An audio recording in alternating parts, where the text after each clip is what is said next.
Hi dear friends, അസ്സലാമു അലൈക്കും, നമസ്കാരം. ഇന്ന് ഞാൻ ട്രാവൽ വ്ളോഗുമായിട്ടാണ് വന്നിട്ടുള്ളത്. ഞങ്ങൾ ഊട്ടിയിൽ പോയിട്ടുണ്ടായിരുന്നു കഴിഞ്ഞ വീക്കിൽ ഞങ്ങളുടെ പാരൻസിൻ്റെ കൂടെ. അപ്പോൾ അതിൻ്റെ വീഡിയോ ആണ്. കൂട്ടത്തിൽ 2 റെസിപ്പിയും കാണിക്കുന്നുണ്ട്. അസ്കർ ഖാൻ്റെ ഉമ്മാൻ്റെ സ്പെഷ്യൽ ഉണ്ണിയപ്പം റെസിപ്പിയും പിന്നെ ഒരു സാലഡിൻ്റെ റെസിപ്പിയും കാണിക്കുന്നുണ്ട്. അപ്പോൾ നമുക്ക് ആദ്യം ഉണ്ണിയപ്പം ഉണ്ടാക്കുന്നത് നോക്കാം. ഇത് ഉണ്ണിയപ്പത്തിന് വേണ്ടിയിട്ടുള്ള ശർക്കര ഉരുക്കിയെടുക്കാനാണ്. അപ്പോൾ അതിന് ഒപ്പം വെള്ളം വെച്ചിട്ട് വേണം ഉരുക്കിയെടുക്കാൻ. അപ്പോൾ ഇത് 1 കിലോഗ്രാം ശർക്കരയാണ്. അപ്പോൾ അത് നന്നായിട്ട് ഉരുകിയിട്ടുണ്ട്. ഇനി അത് നന്നായിട്ട് തണുക്കണം. ഇത് തലേ ദിവസം കുതിരാൻ വെച്ചിട്ടുണ്ടായിരുന്ന പച്ചരി നല്ലോണം കഴുകിയിട്ട് വെള്ളം വാരാൻ വേണ്ടിയിട്ട് വെച്ചതാണ്. അപ്പോൾ ഇനി ഇതൊന്ന് കുറച്ച് വെള്ളമൊക്കെ വാർന്ന് പോയതിന് ശേഷം ഒരു കോട്ടൺ മുണ്ടിൽ, നല്ല ഉണങ്ങിയ കോട്ടൺ മുണ്ടിലൊന്ന് നിരത്തി വെക്കണം. ഒരു 5-10 മിനിറ്റ് അതിൽ വെള്ളം കുറച്ചും കൂടി ഒന്ന് അബ്സോർബ് ചെയ്യാൻ വേണ്ടിയിട്ട് ഒന്ന് നിരത്തി വെക്കണം. അപ്പോൾ ഇത് നിരത്തി അതെടുത്തു. ഇനി ഇതൊന്ന് മിക്സിയിലിട്ടിട്ടൊന്ന് പൊടിച്ചെടുക്കണം. ചെറിയ തരിയോട് കൂടിയിട്ടാണ് പൊടിച്ചെടുക്കേണ്ടത്. അപ്പോൾ ഏകദേശം ഈ ഒരു പരുവത്തിലാണ് പൊടിച്ചെടുക്കേണ്ടത്. ഇനി നമുക്ക് ഉണ്ണിയപ്പത്തിനുള്ള മാവ് കൂട്ടി വയ്ക്കാം. അപ്പോൾ അതിന് വേണ്ടിയിട്ട് ഏകദേശം 1.5 കപ്പ് മൈദയാണ് അതിലേക്ക് എടുത്തത്. ഒരു പാത്രത്തിലേക്ക് എടുത്തിട്ട് നമ്മുടെ ശർക്കര പാനിയിൽ നിന്ന് കുറച്ചെടുത്തിട്ട് ഒന്ന് നന്നായിട്ടൊന്ന് മിക്സ് ചെയ്തെടുക്കണം. അപ്പം കട്ടയൊന്നും കെട്ടാതെ എല്ലാം നന്നായിട്ടൊന്ന് മിക്സ് ചെയ്തെടുത്തിട്ട് ഇതിലേക്ക് കുറച്ചായിട്ട് നമ്മൾ പൊടിച്ചു വെച്ചിട്ടുള്ള അരിപ്പൊടി ചേർത്ത് കൊടുക്കാം. പിന്നെ നമ്മൾ മാവ് കൂട്ടുന്ന സമയത്ത് ശ്രദ്ധിക്കാനുള്ളത്, ശർക്കരപ്പാനി നന്നായിട്ട് തണുത്തതിന് ശേഷം വേണം ഈ മാവ് കൂട്ടാൻ.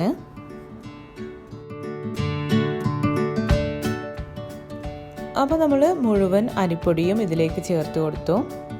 ഇനി ഇത് നന്നായിട്ട് മിക്സ് ചെയ്യുമ്പോൾ നമുക്ക് ഇനി ശർക്കരപ്പാനി ചേർക്കണോ ചേർക്കണ്ടേ എന്നുള്ളത് അപ്പോൾ അറിയാൻ പറ്റും. അപ്പോൾ ഇപ്പോൾ ഇത് ഏകദേശം പാകത്തിന് ശർക്കരപ്പാനി ഒക്കെ ചേർത്തിട്ടുണ്ട്. അപ്പോൾ ഈ ഒരു പരുവത്തിലാണ് നമ്മൾ ശർക്കരപ്പാനി ചേർത്ത് കൊടുക്കേണ്ടത്. ഇനി ഇതിലേക്ക് 2 നുള്ള് സോഡപ്പൊടി ചേർക്കണം. 2 നുള്ള് മാത്രം മതി. പിന്നെ കുറച്ച് ഉപ്പ്, അതതിൻ്റെ ടേസ്റ്റ് ഒന്ന് ബാലൻസ് ചെയ്യാൻ വേണ്ടിയിട്ടാണ്. ഈ ഒരു പരുവത്തിലാണ് നമ്മളുടെ മാവ് വേണ്ടത്. അപ്പോൾ നമ്മൾ 1 കിലോഗ്രാമിൽ ശർക്കരപ്പാനിയിൽ ഇതാണ് ഇനി ബാക്കിയുള്ളത്.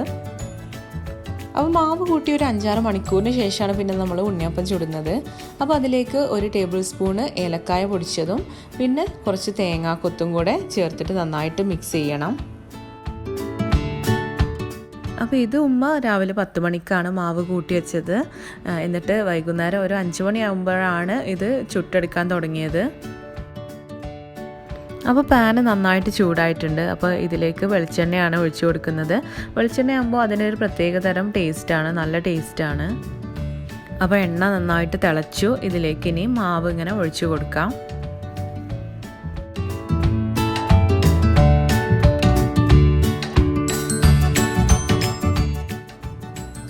അതിനിടയിൽ ഞാൻ വാഴയില വാട്ടിയെടുക്കുകയാണ്. ഉണ്ണിയപ്പം പൊതിഞ്ഞു കൊണ്ടുവന്നതിന് വേണ്ടിയിട്ടാണ്.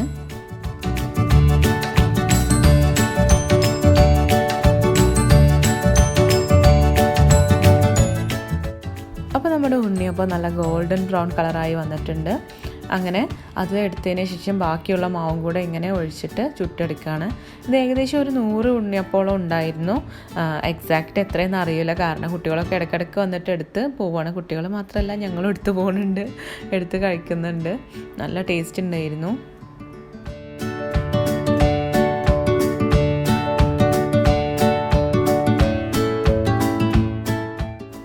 അപ്പോൾ ഉണ്ണിയപ്പം ഈ ഒരു കളറാവുന്നത് വരെ നമ്മൾ വെക്കണം, എന്നാലുള്ളൂ അതിൻ്റെ നല്ലൊരു ടേസ്റ്റ് കിട്ടുക.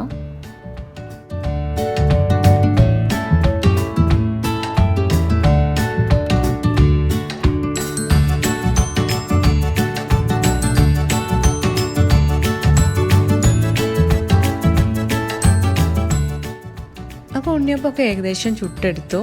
ഇനി ഇത് പാക്ക് ചെയ്യണം. ഇനി നമ്മൾ പോകുമ്പോൾ കൊണ്ടുപോകാൻ വേണ്ടിയിട്ട് ചിക്കന് ഗ്രില്ല് ചെയ്യാൻ വേണ്ടിയിട്ട് ചിക്കന് മസാല പുരട്ടിയിട്ട് അങ്ങനെ കൊണ്ടുപോകാമെന്ന് വിചാരിക്കുന്നുണ്ട്. ചിക്കനും അതുപോലെ ഫിഷ് കൊണ്ടുപോകണം വിചാരിക്കുന്നുണ്ട്. എൻ്റെ ഉപ്പ ചിക്കൻ കഴിക്കാറില്ല, അപ്പോൾ ഉപ്പാക്ക് വേണ്ടിയിട്ട് 2 ഫിഷും എടുത്തിട്ടുണ്ട്. പിന്നെ കുറച്ച് ചിക്കനും വാങ്ങിച്ചിട്ട് അങ്ങനെ മസാല പുരട്ടി കൊണ്ടുപോവുകയാണ്. അപ്പോൾ അതിന് വേണ്ടിയിട്ട് വരഞ്ഞെടുക്കുകയാണ്. പിന്നെ ഇതിൻ്റെ റെസിപ്പി ഞാൻ കാണിക്കണില്ല, കാരണം എനിക്ക് അത്ര ഒരു പെർഫെക്റ്റ് ആയി തോന്നിയില്ല. ഞാൻ കുറച്ച് ഡിഫറെൻ്റ് ആയിട്ട് ചെയ്യാൻ നോക്കിയതായിരുന്നു, പക്ഷെ അത് ഞാൻ എപ്പോഴും ചെയ്യുന്ന ആ ഒരു ടേസ്റ്റ് കിട്ടിയിട്ടില്ല. അതുകൊണ്ട് ഞാൻ അതിൻ്റെ റെസിപ്പി ഷെയർ ചെയ്യണില്ല. ഞാൻ ഇതിൻ്റെ മുന്നേ ബാർബിക്യൂ റെസിപ്പി കാണിച്ചിട്ടുണ്ടായിരുന്നു, അപ്പോൾ അതിൻ്റെ ലിങ്ക് ഞാൻ ഡിസ്ക്രിപ്ഷൻ ബോക്സിൽ ഇടുന്നുണ്ട് കാണാത്തവർക്ക് വേണ്ടിയിട്ട്. അപ്പോൾ ചിക്കനും ഫിഷും അങ്ങനെ മാരിനേറ്റ് ചെയ്തിട്ട് ഫ്രിഡ്ജിലേക്ക് വെച്ചു. അപ്പോൾ അവിടെ ഷെസിനും അതുപോലെ അസ്കർക്കയും കൂടെ സാലഡിന് വേണ്ടിയിട്ടുള്ള വെജിറ്റബിൾസും അതുപോലെ പൈനാപ്പിളും കൂടെ കട്ട് ചെയ്ത് വെക്കുന്നുണ്ട്. അപ്പോൾ സാലഡിന് വേണ്ടിയിട്ട് ഞാനിവിടെ കുക്കുംബർ, ക്യാരറ്റ്, പിന്നെ പൈനാപ്പിൾ എന്നിവയാണ് എടുത്തിട്ടുള്ളത്. ഇതൊരു വലിയ ബൗളിലേക്ക് മാറ്റിയിട്ട് അതിലേക്ക് ഉപ്പ്, പിന്നെ ആവശ്യത്തിന് കുരുമുളക് പൊടി,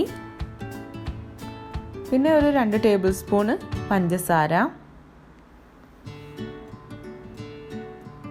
പിന്നെ കുറച്ച് ഒലീവ് ഓയിൽ, ഏകദേശം ഒരു 2-3-4 ടേബിൾ സ്പൂൺ എടുക്കണം. അപ്പോൾ അതെല്ലാം ഒഴിച്ചതിന് ശേഷം നന്നായിട്ട് മിക്സ് ചെയ്യണം. അപ്പോൾ ഇത് എനിക്ക് ഭയങ്കര ഇഷ്ടമാണ്, എനിക്കും കുട്ടികൾക്കൊക്കെ നല്ല ഇഷ്ടമുള്ള ഒരു സാലഡാണ്. ഒരു മധുരവും ഉപ്പും എരിവും ഒക്കെ കൂടി ചേരുമ്പോൾ നല്ലൊരു ടേസ്റ്റാണ്. അപ്പോൾ ഇതങ്ങനെ ഒരു 3 ബോക്സിലാക്കിയിട്ട് അങ്ങനെ കൊണ്ടുപോകാമെന്ന് വിചാരിച്ചു. അപ്പോൾ രാവിലെ 6 മണിക്കാണ് നമ്മൾ വീട്ടിൽ നിന്ന് ഇറങ്ങിയത്. അപ്പോൾ എൻ്റെ ഉമ്മയും ഉപ്പയും രാവിലെ വീട്ടിലേക്ക് വന്നിട്ടുണ്ടായിരുന്നു. അപ്പോൾ ഉപ്പാൻ്റെ കാർ എടുത്തിട്ട് അതിലാണ് ഞങ്ങൾ പോകുന്നത്. അങ്ങനെ ലഗേജൊക്കെ വെച്ച് പിന്നെ ഞങ്ങൾ ഒരു 6 മണിയാകുമ്പോൾ വീട്ടിൽ നിന്ന് യാത്ര തുടങ്ങി. ഞങ്ങൾ എല്ലാ വെക്കേഷനിലും ഞങ്ങൾ ഒരു യാത്ര പോവാറുണ്ട്. പക്ഷേ ഇത്തവണത്തെ ഈ ട്രിപ്പിന് വേറൊരു കാര്യം കൂടിയുണ്ട്. ഞങ്ങൾ കഴിഞ്ഞ ഡിസംബറിൽ ഒരു ഊട്ടി ട്രിപ്പ് പോയിട്ടുണ്ടായിരുന്നു. അപ്പോൾ അതിൻ്റെ വ്ളോഗ് ഞാൻ ഇട്ടിട്ടുണ്ടായിരുന്നു. അപ്പോൾ അത് കണ്ടിട്ട് ഷെസിൻ്റെ ക്ലാസ്സിലുള്ള ഒരു കുട്ടിയുടെ പാരൻറ്റ് അവർ ഊട്ടിയിൽ ഒരു റെസിഡൻസി നടത്തിക്കൊണ്ടിരിക്കുകയാണ്. കോട്ടേജും റെസിഡൻസിയും അങ്ങനെയൊക്കെ ആയിട്ടുള്ള ഊട്ടിയിൽ തന്നെ ഒരു സ്ഥാപനം നടത്തിക്കൊണ്ടിരിക്കുന്നുണ്ട്. അപ്പോൾ അവിടെ വന്നിട്ട് ഒന്ന് വീഡിയോ എടുക്കുമെന്ന് പറഞ്ഞിട്ട് അവർ അന്ന് ആ ഡിസംബറിൽ ഞങ്ങൾ വീഡിയോ ഇട്ട ഉടനെ തന്നെ നമുക്ക് മെയിൽ ചെയ്തിട്ടുണ്ടായിരുന്നു. അപ്പോൾ ഞങ്ങൾ അപ്പോൾ പോയി വന്നിട്ടല്ലേ ഉള്ളൂ. അപ്പോൾ ഞങ്ങൾ പറഞ്ഞു നമുക്ക് നോക്കാം, പിന്നെ വെക്കേഷൻ ആവട്ടെ എന്ന് പറഞ്ഞതായിരുന്നു. അപ്പോൾ വെക്കേഷൻ സ്റ്റാർട്ട് ചെയ്തപ്പോൾ തന്നെ ഞങ്ങൾ എന്നാൽ അവിടെ പോയിട്ട് വീഡിയോ ഒക്കെ എടുത്ത് പോരാ വിചാരിച്ചു. അപ്പോൾ ഒരു 7:15 ആയപ്പോൾ ഞങ്ങൾ വഴിക്കടവെത്തി. അവിടെ ഒരു ഹോട്ടലിൽ നിന്ന് ബ്രേക്ക്ഫാസ്റ്റൊക്കെ കഴിച്ചു ഒന്ന് ഫ്രഷ് ആയൊക്കെ ചെയ്തിട്ട് വീണ്ടും അങ്ങനെ ഊട്ടിയിലേക്കുള്ള യാത്ര തുടർന്നു.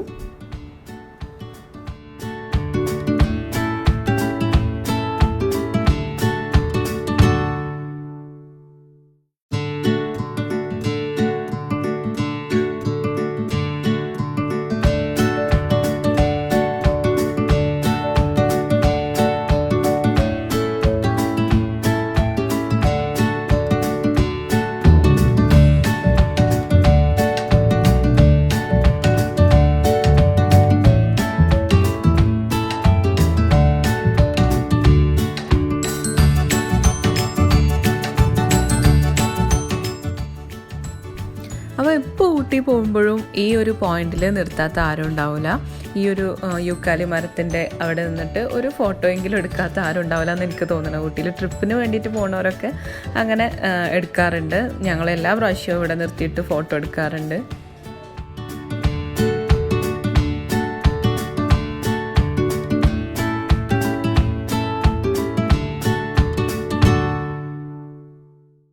അങ്ങനെ നാടുകാണി ചുരം കയറുമ്പോൾ കുറേ മങ്കികളെയൊക്കെ കണ്ടു.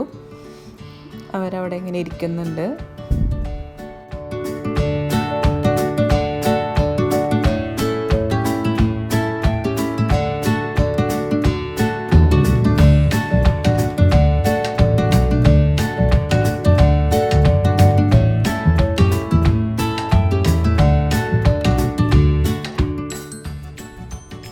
അപ്പോൾ മക്കളൊക്കെ വളരെ ഹാപ്പിയാണ്. ഷെയ്സൊക്കെ ഭയങ്കരമായിട്ട് ത്രില്ലിലായിരുന്നു. ഊട്ടി എന്ന് പറഞ്ഞിട്ട് അവനെന്താ ഊട്ടി എന്നൊന്നും അറിയില്ല, പക്ഷേ ഊട്ടിയിൽ പോകുക എന്ന് പറഞ്ഞിട്ട് ഭയങ്കര ത്രില്ലിലായിരുന്നു.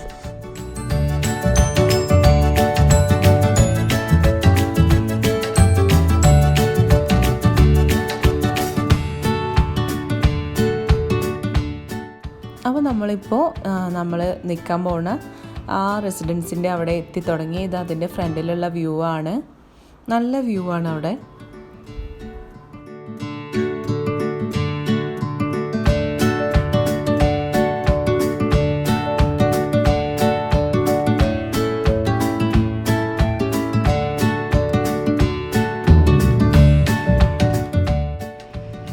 അപ്പോൾ ഞങ്ങൾ എത്തിയപ്പോൾ ഏകദേശം ഒരു 11:30 മണിയായിട്ടുണ്ടായിരുന്നു.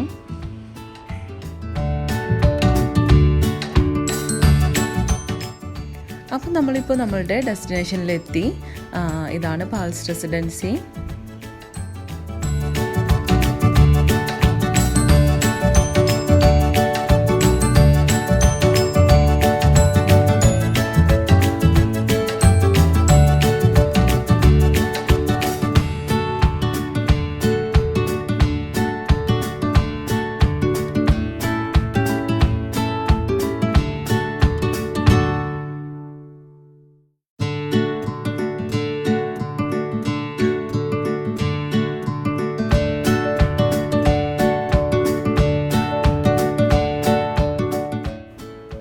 അപ്പോൾ ഞാൻ ജസ്റ്റ് ഇവിടുത്തെ റൂമും അതുപോലെ കോട്ടേജൊക്കെ ഒന്ന് നിങ്ങൾക്ക് കാണിക്കാം.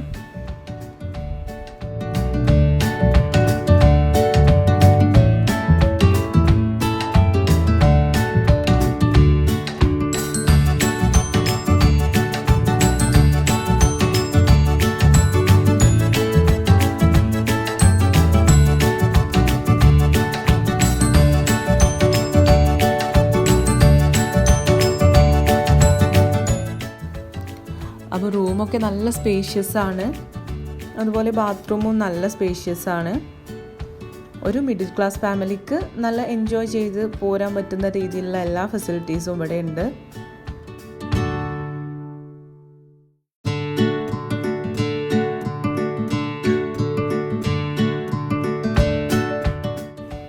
ഇതിൻ്റെ റൂമിൻ്റെ ഫ്രണ്ടിൽ ഇങ്ങനെ ഒരു കോഫി ടേബിളും ഒക്കെ വെച്ചിട്ടുണ്ട്. അവിടെ കുട്ടികൾ ഫുൾ കളറിങ്ങും ഡ്രോയിങ്ങും ഒക്കെ ആയിട്ട് ഇരിക്കുകയാണ്. എല്ലാ റൂമുകളും വ്യത്യസ്തമായിട്ടുള്ള രീതിയിൽ നല്ല സ്പേഷ്യസ് ആയിട്ടുള്ള റൂമുകൾ തന്നെയാണ്.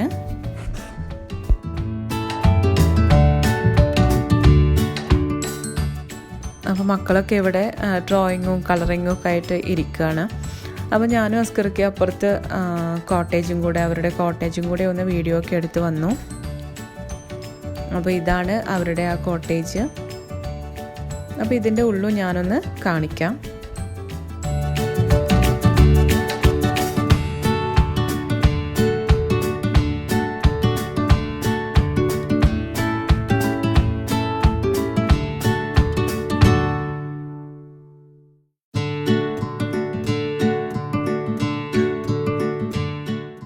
നമ്മൾ കയറി ചെല്ലുമ്പോൾ തന്നെ കാണുന്നത് വലിയൊരു ഹാളാണ്. ഡൈനിങ്ങും അതുപോലെ സിറ്റിംഗ് ഏരിയയും ഒക്കെ കൂടെ ഉൾപ്പെടുത്തിയിട്ടുള്ള ഒരു വലിയൊരു ഹാളാണ്.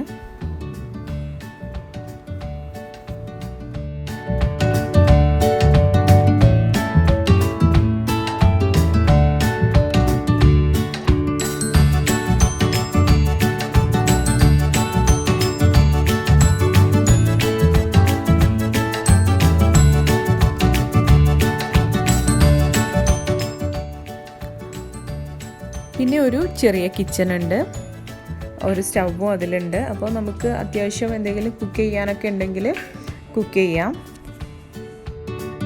അപ്പോൾ ഇനി നമുക്ക് മുകളിലൊന്ന് കയറി നോക്കാം. മുകളിലാണ് ബെഡ്റൂംസൊക്കെ മുകളിലാണുള്ളത്. താഴെ സിറ്റിംഗ് ഏരിയയും കിച്ചണും പിന്നെ ഒരു ടോയ്ലറ്റും മാത്രമേ ഉള്ളൂ. അപ്പോൾ ഇതാണ് ഒരു ബെഡ്റൂം. മുകളിൽ 2 ബെഡ്റൂമാണുള്ളത്. അപ്പോൾ അത്യാവശ്യം കുഴപ്പമില്ലാത്ത വലുപ്പത്തിലുള്ള ഒരു ബെഡ്റൂമാണ്. ഒരു ബാൽക്കണിയൊക്കെ ഉണ്ട്.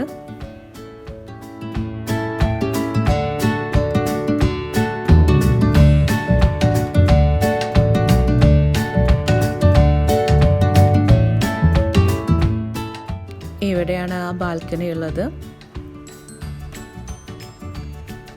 നല്ല വ്യൂ ഉള്ള ഒരു സ്ഥലമാണ്.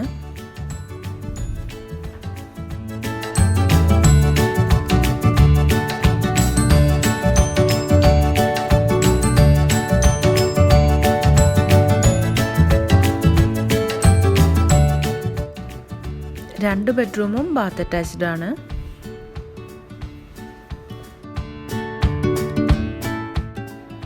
ഇതാണ് മറ്റൊരു ബെഡ്റൂം മുകളിലുള്ള. ഇതിലും ബാൽക്കണി ഉണ്ട്, അതുപോലെ ബാത്ത് അറ്റാച്ച്ഡും ആണ്.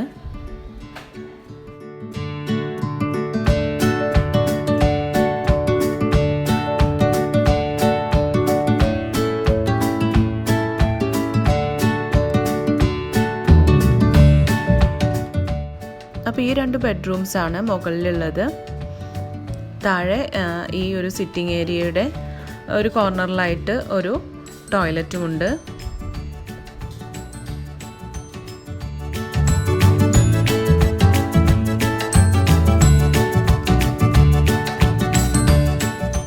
അപ്പോൾ ഇതൊക്കെയാണ് ഈ കോട്ടേജിനകത്ത് കാണിക്കാനുള്ളത്.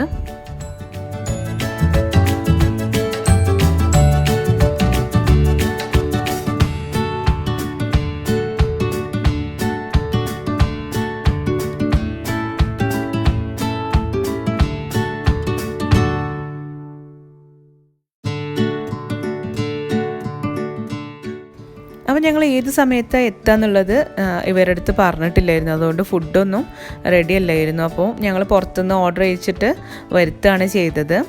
നമ്മൾ പറഞ്ഞു കഴിഞ്ഞാൽ നേരത്തെ പറഞ്ഞു കഴിഞ്ഞാൽ ഫുഡ് അവർ റെഡിയാക്കുമായിരുന്നു. അപ്പം അതുവരേക്കും വിശപ്പൊക്കെ ഒന്ന് അഡ്ജസ്റ്റ് ചെയ്യാൻ വേണ്ടിയിട്ട് സാലഡൊക്കെ കഴിച്ചിരിക്കുകയാണ്.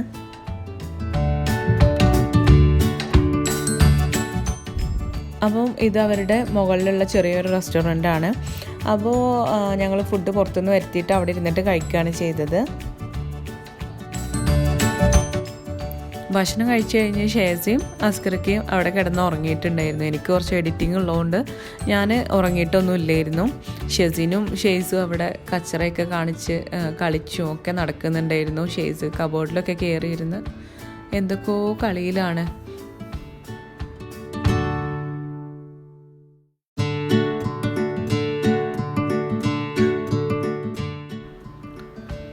ഞാനും ഷെയ്സും ഷെസിനും ഒഴികെ ബാക്കിയുള്ള എല്ലാവരും ഉറങ്ങി എഴുന്നേറ്റ് ഞങ്ങളിപ്പോൾ ചായ കുടിക്കുകയാണ്. വീട്ടിൽ നിന്ന് ഉമ്മ ഉണ്ടാക്കിയ ഉണ്ണിയപ്പവും ഒക്കെ കൊണ്ട് ഞങ്ങൾ ചായ കുടിക്കുകയാണ്. ഒന്ന് പുറത്തിറങ്ങാൻ വേണ്ടിയിട്ട് നിൽക്കുകയാണ്.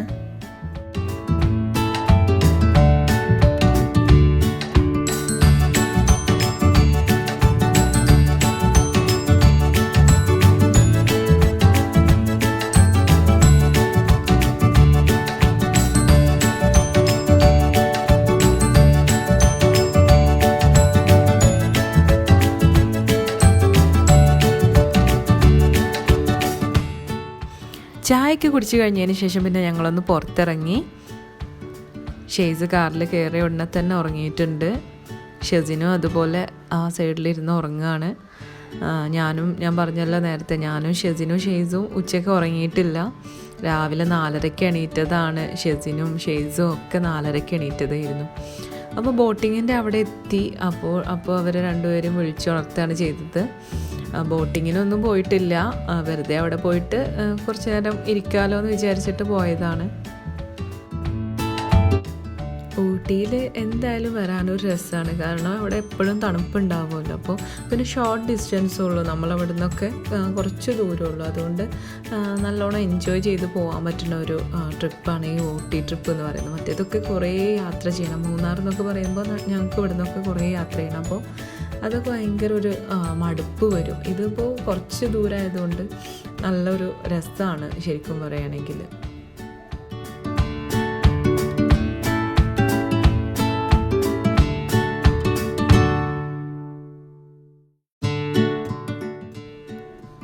ഷെയ്സിൻ്റെ ഉറക്കത്തിൻ്റെ ആ ഒരു മൂഡൊക്കെ ശരിയായി വരുന്നേ ഉള്ളൂ.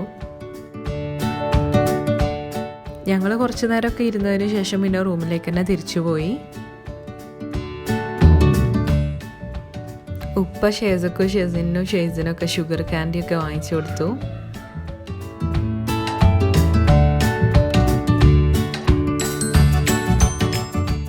എത്ര വലുതായി കഴിഞ്ഞാലും ഈ വക കാര്യങ്ങളൊക്കെ കാണുമ്പോൾ നമുക്കും ഒന്ന് ഇപ്പോഴും കഴിച്ചു വെക്കാൻ തോന്നും.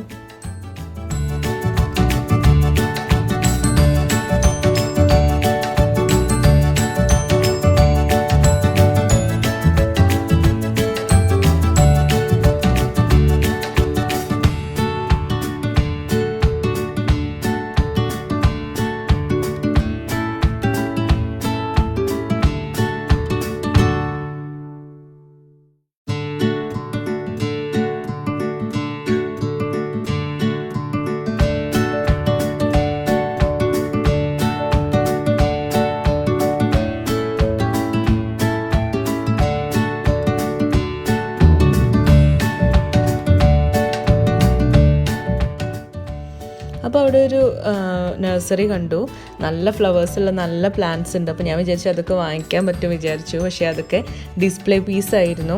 അപ്പോൾ അവർ പറഞ്ഞു സീഡ് വാങ്ങിക്കാൻ കിട്ടും, സീഡ് തരാമെന്ന് പറഞ്ഞിട്ട് അങ്ങനെ സീഡ് വാങ്ങിച്ചു. അത് ഉണ്ടാവോ എന്തോ, എന്തായാലും സീഡ് വാങ്ങിച്ചിട്ടുണ്ട്. എന്തായാലും ഒന്ന് പാകി നോക്കണം. അങ്ങനെ ഞങ്ങൾ അവിടുന്ന് തിരിച്ചു പോന്നു, റൂമിലേക്ക് തിരിച്ചു പോയിക്കൊണ്ടിരിക്കുകയാണ്. അപ്പോൾ റൂമിൽ ചെന്നിട്ട് ചിക്കൻ ഗ്രില്ല് ചെയ്യാനുണ്ട്. അപ്പോൾ ഞങ്ങൾ വേഗത്തിൽ തന്നെ തിരിച്ചു പോയതാണ്.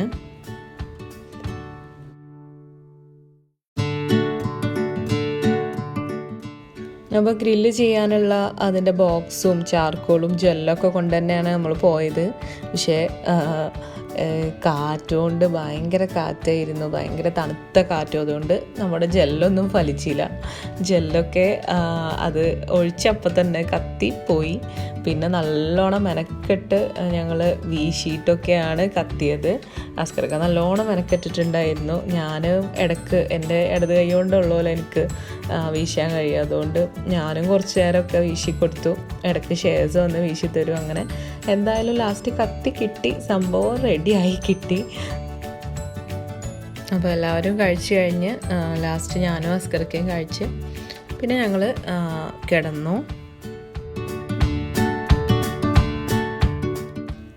മക്കളങ്ങനെ ടി വി ഒക്കെ കണ്ട് കിടന്ന് അങ്ങനെ ഉറങ്ങിപ്പോയി.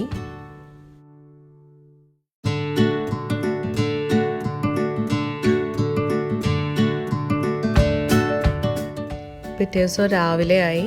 ഞങ്ങൾ ബ്രേക്ക്ഫാസ്റ്റൊക്കെ കഴിച്ച് സാവധാനത്തിൽ റൂം വെക്കേറ്റ് ചെയ്ത് ഇറങ്ങാമെന്ന് വിചാരിച്ചു.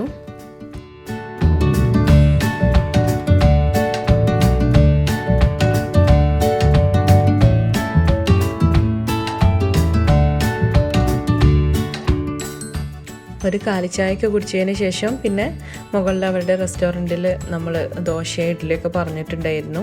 തലേ ദിവസം അവർ ചോദിച്ചിട്ടുണ്ടായിരുന്നു എന്താ വേണ്ടത് ബ്രേക്ക്ഫാസ്റ്റിന്. അപ്പോൾ ദോശ ഇഡ്ഡലിയൊക്കെയാണ് പറഞ്ഞിട്ടുണ്ടായിരുന്നത്. അപ്പോൾ അതൊക്കെ റെഡി ആക്കിയിട്ടുണ്ട്.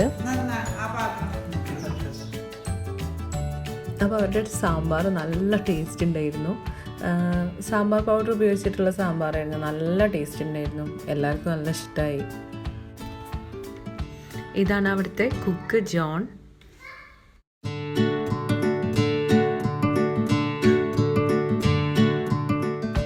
അപ്പോൾ ഞങ്ങൾ റൂമൊക്കെ വെക്കേറ്റ് ചെയ്ത് പോകാൻ വേണ്ടിയിട്ട് റെഡിയായി.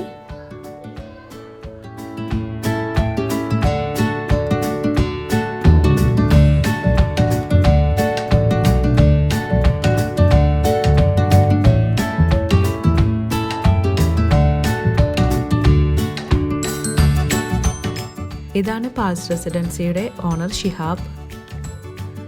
ഇവരാണ് നമ്മളെ ഇങ്ങോട്ട് ഇൻവൈറ്റ് ചെയ്തത്. അപ്പോൾ നിങ്ങളും ആരെങ്കിലുമൊക്കെ ഊട്ടിയിൽ വരുന്നുണ്ടെന്നുണ്ടെങ്കിൽ നല്ല റീസണബിൾ റേറ്റിലുള്ള നല്ല ഫെസിലിറ്റീസ് ഉണ്ട് ഇവിടെ. അപ്പം പറ്റുകയാണെങ്കിൽ ഒന്ന് വന്ന് നോക്കുക. പാൽസ് റെസിഡൻസിയുടെ കോൺടാക്ട് ഡീറ്റെയിൽസൊക്കെ ഞാൻ ഡിസ്ക്രിപ്ഷൻ ബോക്സിൽ കൊടുക്കുന്നുണ്ട്.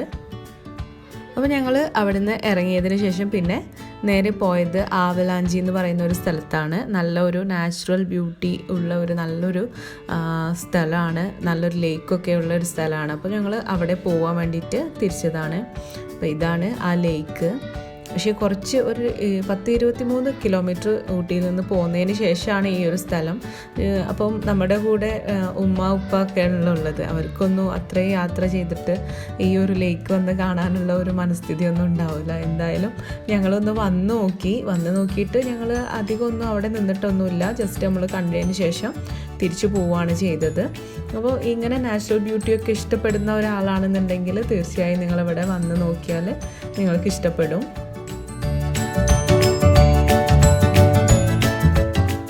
ആവലാഞ്ചിലേക്ക് പോകുന്ന വഴിയിലൊക്കെ നല്ല വ്യൂ ഉള്ള സ്ഥലങ്ങളാണ്, നല്ല ഭംഗിയുണ്ട് കാണാൻ.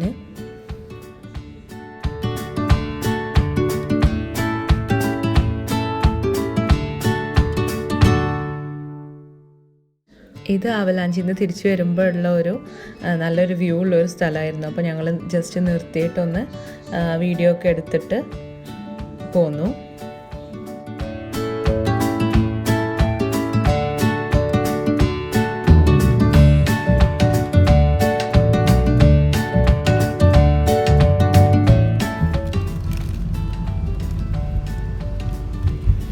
പിന്നെ നമ്മൾ ലഞ്ച് കഴിക്കാൻ വേണ്ടിയിട്ട് ഗൂഡല്ലൂരാണ് നിർത്തിയത്. ഗൂഡല്ലൂർ ഒരു വെജിറ്റേറിയൻ ഹോട്ടലിലാണ് നിർത്തിയത്.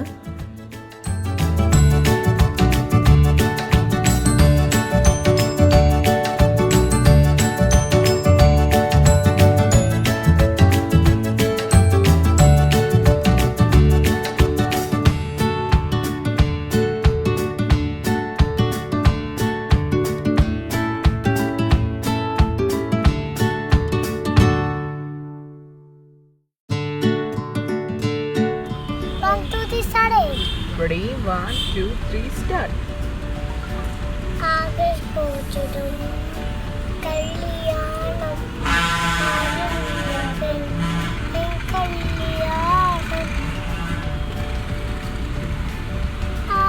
ഷെയ്സ് ആശ പൂത്തിയിടും കല്യാണമെന്ന് പറഞ്ഞ് ഒരു മാപ്പിളപ്പാട്ട് പാടാണ്. അവന് ആകാശ് പൂത്തിയിടും എന്നാ പറയുക. ഷെയ്സും ഒക്കെ ഫുൾ ഡ്രോയിങ്ങും കളറിങ്ങും ഒക്കെ തന്നെയായിരുന്നു ഊട്ടിയിൽ പോയപ്പോൾ. ഇപ്പോൾ അല്ലെങ്കിൽ കുറച്ച് ദിവസങ്ങളായിട്ട് ഫുൾ ടൈം ചിത്രം വരയും കളറിങ്ങും ഒക്കെ തന്നെയാണ്. പക്ഷെ അതിനിടയിൽ നമ്മൾ ജ്യൂസും ചായയൊക്കെ കുടിക്കാനൊക്കെ നിർത്തി. അപ്പോൾ ഞങ്ങൾ മഞ്ചേരി എത്തിയിട്ടുണ്ടായിരുന്നു.